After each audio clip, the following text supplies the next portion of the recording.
ಅವತ್ತಿಂದ ಆ ಮಗುನ ನಾನೇ ನೋಡ್ಕೊತಾ ಇದ್ದೀನಿ. ಆಫೀಸಿಗೆ ಬೇಗ ಬರಬೇಕಲ್ಲ, ಮಗುನ ಸ್ಕೂಲಿಗೆ ಕಳಿಸಿ ಅಂತ ಪಕ್ಕದ ಮನೆಯವ್ರಿಗೆ ಹೇಳಿ ಬಂದಿದ್ದೆ. ಸ್ಕೂಲಿಗೆ ಹೋಗಲ್ಲ ಅಂತ ಹಠ ಮಾಡ್ತಾ ಇದ್ದಾಳಂತೆ ಮೇಡಮ್. ನೀವು ದಿನ ಆಫೀಸ್ಗೆ ಮನೆಯಿಂದ ಎಷ್ಟೊತ್ತಿಗೆ ಹೊರಡ್ತೀರಿ? ನಾನು 8:30ಗೆ ಮನೆ ಬಿಟ್ಬಿಡ್ತೀನಿ ಮೇಡಮ್. ಆಗಲೇ ಕರೆಕ್ಟಾಗಿ ಆಫೀಸಿಗೆ ಬರೋಕ್ಕಾಗೋದು. ಹಾಗಾದ್ರೆ ಮಗು ಆಟೋ ಎಷ್ಟೊತ್ತಿಗೆ ಬರುತ್ತೆ? 9 o'clock ಮೇಡಮ್.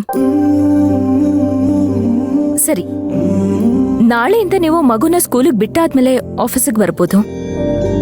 ಆಫೀಸಿಗೆ ಒಂದು ಹಾಫ್ ಅನ್ ಅವರ್ ಲೇಟಾಗಿ ಬಂದ್ರೂ ಪರವಾಗಿಲ್ಲ, ನಡೆಯುತ್ತೆ. ತುಂಬ ಥ್ಯಾಂಕ್ಸ್ ಮೇಡಮ್.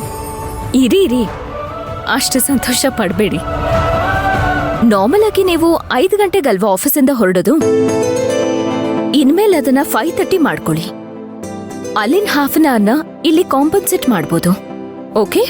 ಹಾಂ ಓಕೆ ಮೇಡಮ್, ತೊಂದರೆ ಇಲ್ಲ, ಅಡ್ಜಸ್ಟ್ ಮಾಡ್ಕೊತೀನಿ. ಸರಿ, ಈ ಟೈಮಿಂಗ್ನ ಬದಲಾಯಿಸ್ಕೊಳ್ಳಿ. ಓಕೆ ಮ್ಯಾಮ್, ತುಂಬ ಹೆಲ್ಪ್ ಆಯ್ತು ಮೇಡಮ್. Hey, it's fine.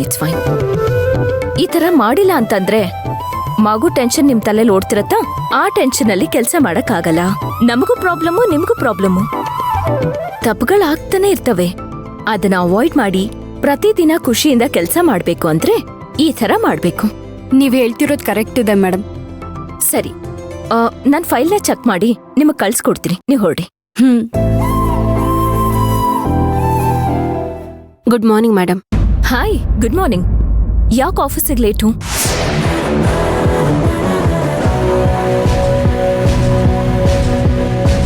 ಮಂತ್ರ ಅವ್ರೆ, ನಿಮ್ಮನ್ನೇ ಕೇಳ್ತಿರೋದು. ಅದು ಮನೇಲಿ ಕೆಲಸ. ಓ, ಎಲ್ರೂ ಮುಂದೆ ನೆನೆ ಹೇಳಿದ್ನಲ್ಲ, ಟೈಮಿಗೆ ಕರೆಕ್ಟಾಗಿ ಬರಬೇಕು, ಟೈಮಿಗೆ ಕರೆಕ್ಟಾಗಿ ಹೋಗ್ಬೇಕು